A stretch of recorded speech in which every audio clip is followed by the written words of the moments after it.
Hi everybody, Jo here again. Thanks so much for popping in. As always, I'm looking forward to spending some lovely time with you. I hope you're keeping okay. I hope life's treating you well. I know it can have its ups and downs.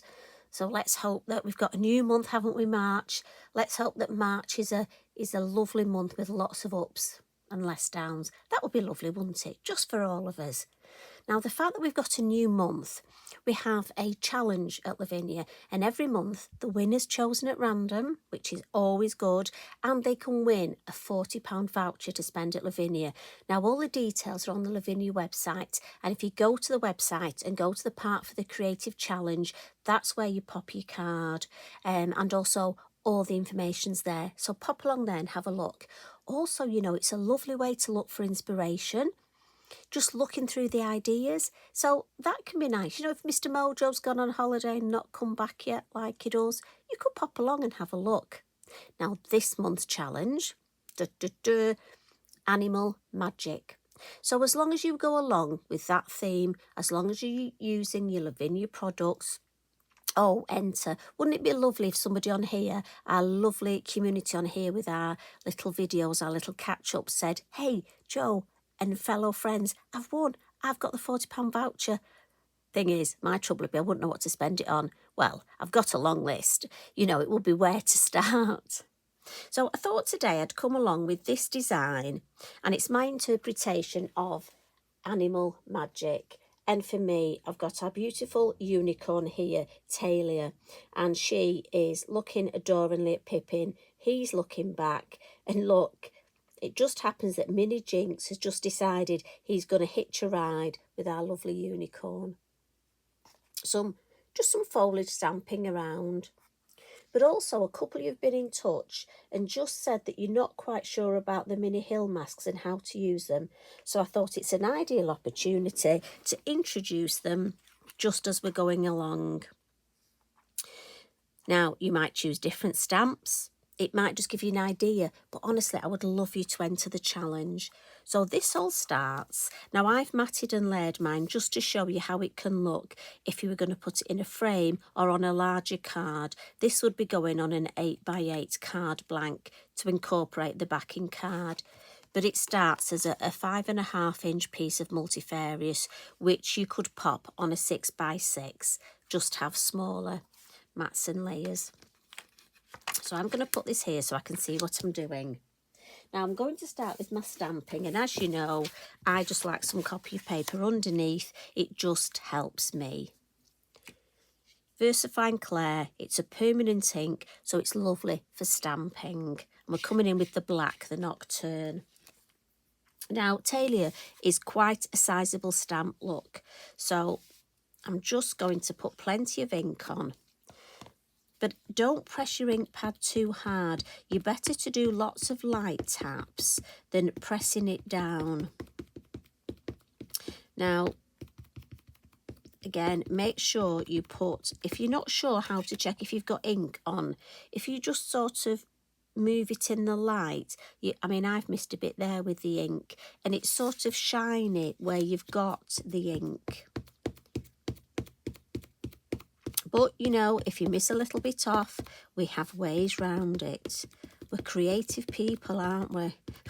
I am very creative, because if things don't turn out the way that I thought they would, I just go along in a different direction and say that that's where I was going anyway. So I'm just going to put, and we just want this off centre sort of here. And again, always keep one hand on your acrylic block, just gentle pressing, and the same here, sort of gentle but firm. And because it's a silhouette stamp, I'm just going to give it a good press down and then lift it up. There we go. So beautiful. And then to our little characters. So we'll come in with Pipin first. And it's really good because with them facing each other. But honestly, we've got so many fabulous animal stamps. I was spoilt for choice.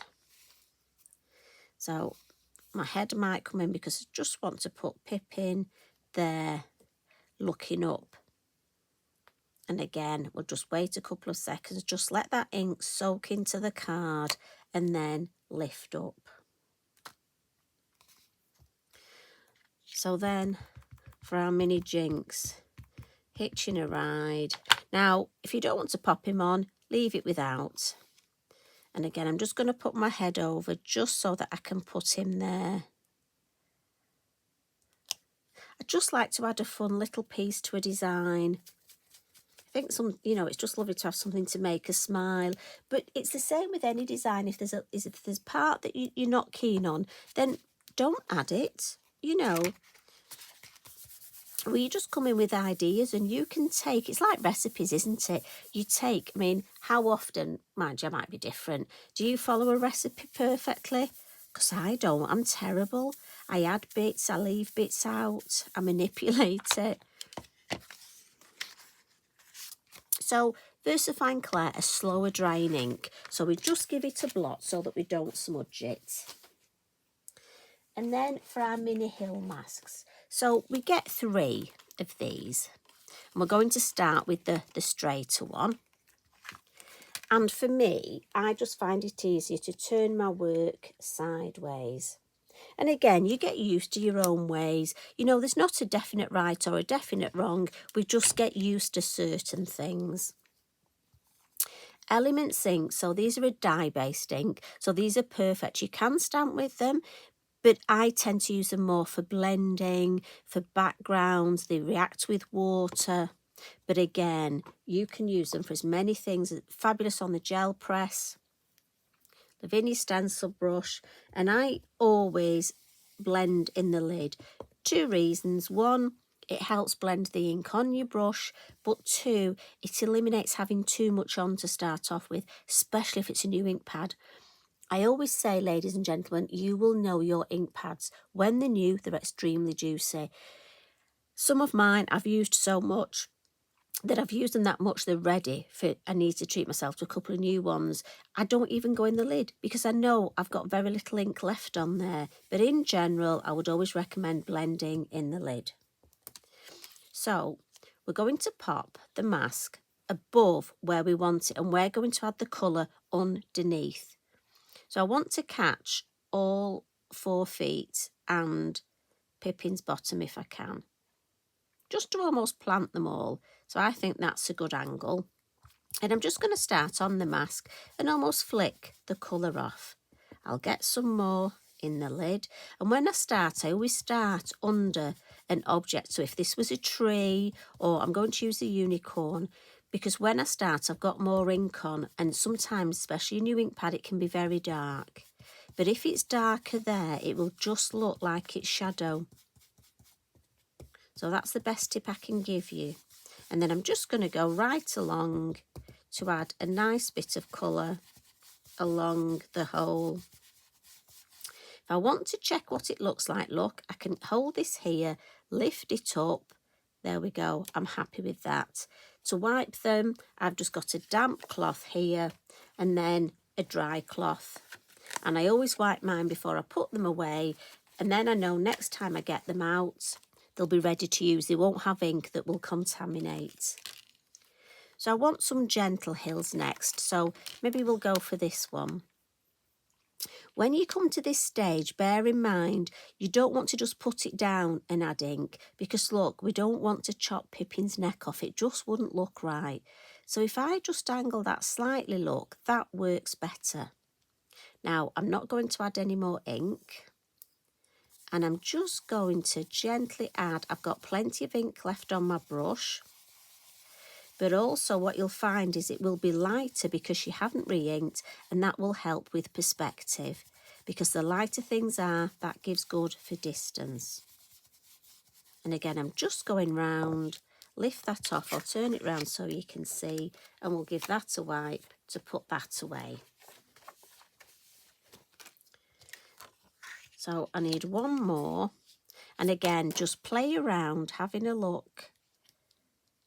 So again, I've got to be, that's a bit close there, I don't like that. I'm thinking, could go across and again move it.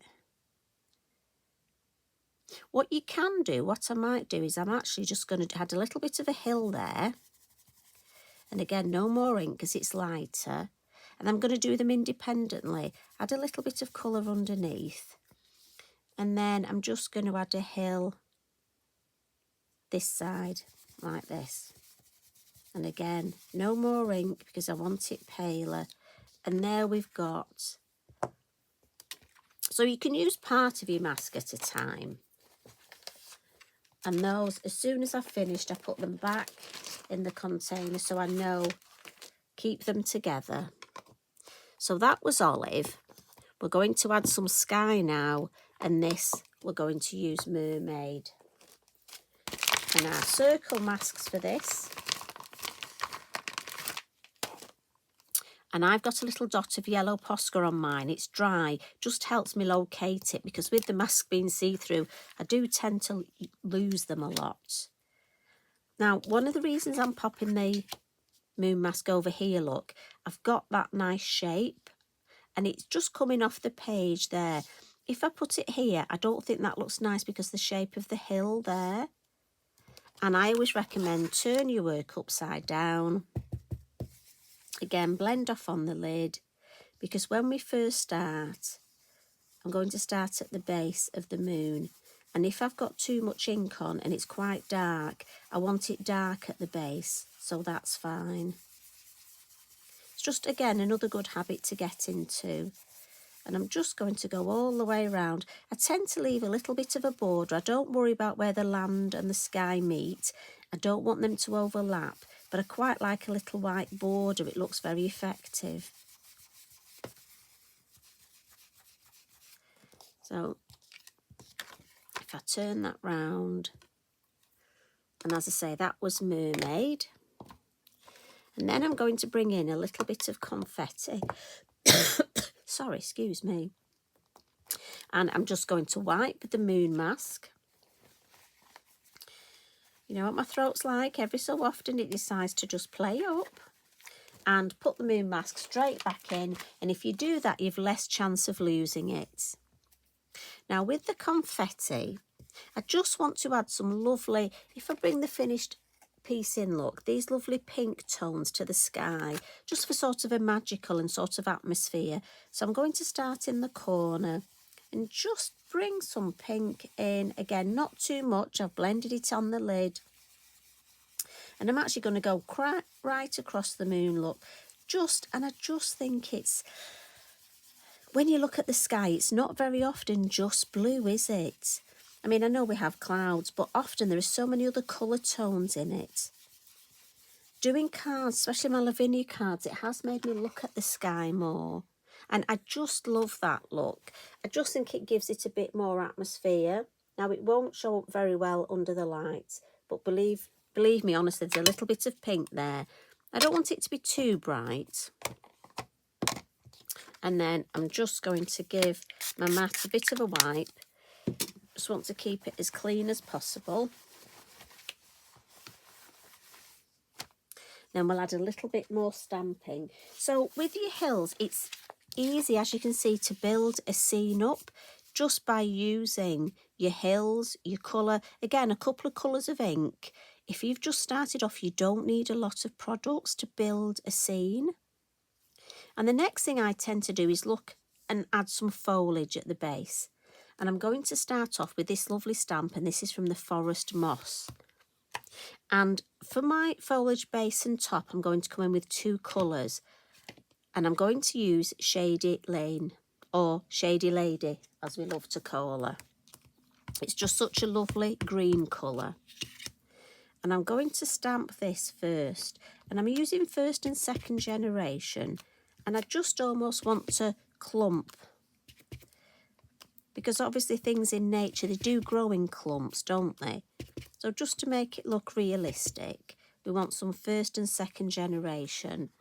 And we've just got some lovely clumps there. I'm not going to overdo it. And again, I'm going to give that a wipe. And then just to fill the little spaces. And when I said I was going to use two colours, I'm going to come in with the black again. Because we've got stamping here, it looks nice to add a little bit of black here. And if you're not sure what I mean, when you do this design, take a photograph at this stage and then add the black and take the photograph, or stamp half up, and you'll be surprised the difference. So this is the little fern from the Woodland Ferns. And it just brings, if I add some black, can you see it brings the black into the whole design, but it also adds depth here. The black is now at the front and the perspective, we've pushed that green stamp in further back. It all builds up not only perspective but that lovely cohesive design. And I don't want to overcook it with these ferns. I think just one more up here. Yeah, I'm happy with that. Similar thing at the top. This time the first stamp I'm going to come in with is the Thyme stamp. And I love this. It really reminds me, I've been demonstrating a lot with it recently, and it does remind me of fireworks. So in the green again, I'm going to come in and I'm going to first add some focal stamping. I love it when you stamp sort of over where the moon is. Then I want to stamp from the corners just to frame the design. And it's just that combination of first and second generation. And what I love about this is we're not necessarily using it as a herb. I know it's a herb, but I'm using it as a lovely hanging floral. And I think it's just beautiful for that. So light and delicate. As I say, definitely got firework vibes for me. And then on top of that, I'm coming in with a little stamp off the vine set. I want a silhouette stamp when I was looking to bring in that black stamping. So again, if you look at the design now, and then we'll add a little bit with the black and you can see the difference. So just going to add a little bit here, and then I'm going to come in the corners. And I don't want to overcook it, so I tend to stop, have a look, and I think I definitely need one more down this side. That frames it better. I don't want to, I like that space there, so what I'm going to do is stamp that there. So we've got a nice section here, and that's just left, yeah. Again, happy with that. I don't want to overdo it. So once again, we'll give that all a blot. And they're just steps in ways of, again, I always say it's like a recipe. And if you can get these steps, it really helps. Now, last little thing with the inks, I'm going to come in with Midnight Blue. And I just want to frame the design a little bit more. So I'm going to come in. And again, this time, I'm not going into the lid because I've used quite a lot of this colour and I want it quite dark. But if yours is a new ink pad, please always go in the lid. Because, you know, if you add too much ink, you could spoil it at this point. Once I've added the corners, just a little bit along the base. And again, turn it round. This just adds atmosphere, but also helps to frame the whole design. Turn it round. And you'll get your own little routine of how to do this. And as I say, how your ink pads are, what the colour tones are like. So at this stage, I'm just going to look. We need a little bit more down that side. And then a little bit more in each corner. That bottom corner. Yeah. So once again. Now, if you like your smooshing, remember you can clean your mat by smooshing onto card. I just need a quick clean up. You know me, can't work in a dirty space. Now, once we've got the design like this, it's that time to play. It's those finishing touches. So soft pastel pencils. And first of all, I'm going to come in with the yellow. And I'm just going to add some yellow pastel just to cover. I nearly said mainly where the mane is. That sounds so wrong. Just where Talia's beautiful mane flows. And then with my finger, I'm going to smudge it. Two things. It fills that area with colour, but also it'll just set the pastel. I don't need to set it with anything else. Don't need a spray fixative because I've not done a large area. And that's just my background colour. Then I'm going to come in with my Signo, my Jelly Roll pen, the Uniball one, and this is the bronze. And what I find by doing it like this, I don't have to go over every single strand. I can just use the bronze, the gel pen, for the highlights. And I just find for me, I love to do it with the two together. I love that combination. But again, however you want to add these lovely strands, these beautiful locks. And again, I don't want to overdo it. We'll have one more. And with the white, I'm going to come in. Now, often we think about light and shade. So in theory, I'm going to have the moon here, and it's going to give me some lovely highlights on the back of our lovely Jinx. So that's all I'm going to do. And again, Talia's back here. But what I am going to do, I just want to add a little, just to give a little bit of shape. So I tend to use the white for highlights, but also for me, I like to give my animal shape. So I'm thinking sort of that leg would just come round there. And here we'd have this leg here.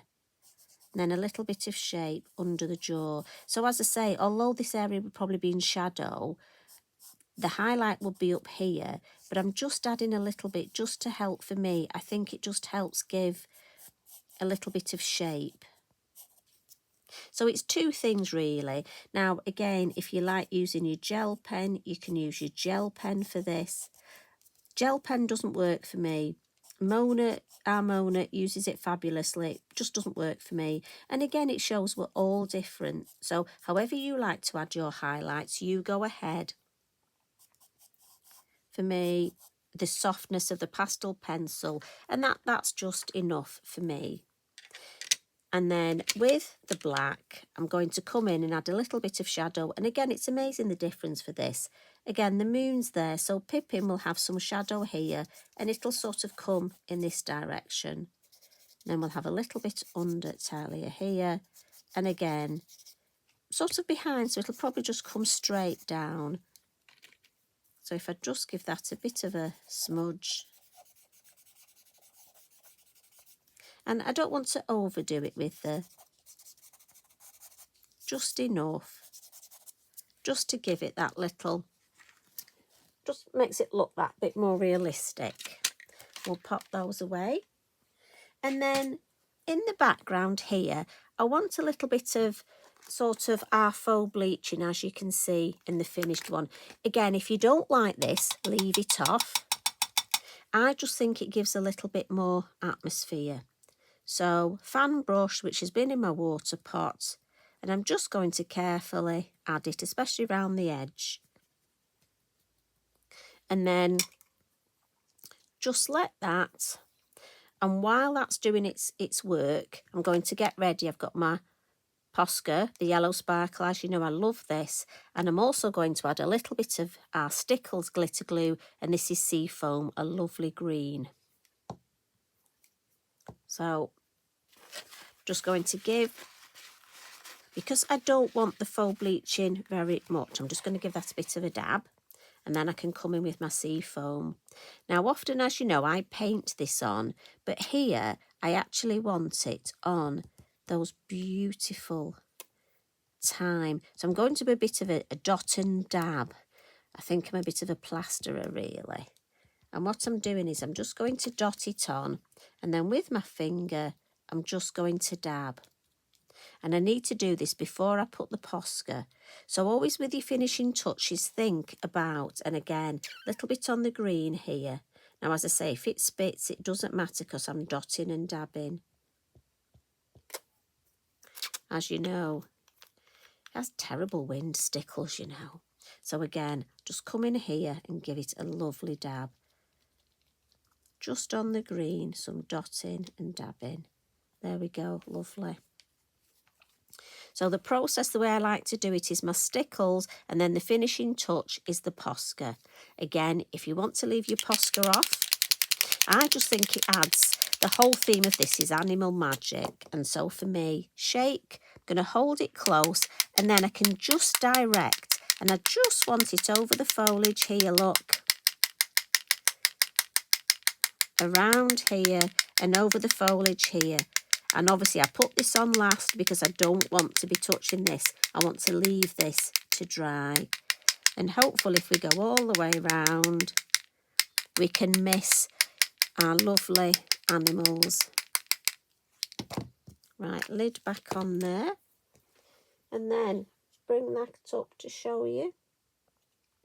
So I'm hoping that's just highlighted a few of the little processes that go into creating a design like this. So I do hope that you enter the challenge. It will be a good time to go and look at your stamps. What stamps have you got? Have you got our lovely Talia? Now, she's been out a while and I don't see her being used very often. I say she. I don't know. Some of you might say he. I don't know. It's Anima Magic. It can be whatever you want. Pipin, well, he's a tinker. I did have trouble finding Pipin this morning. He had gone on walkabout. Do you know what? I've got 2 Pipins and both of them had gone off together. I can see me having to get another. We're going to have 3. Anyway, I hope you have fun creating a design, and I'd love you to share it because, again, you will inspire each other. And if you're having an off day, it might just help. So you take care. Love and hugs from me, and I'll see you again tomorrow. Bye for now.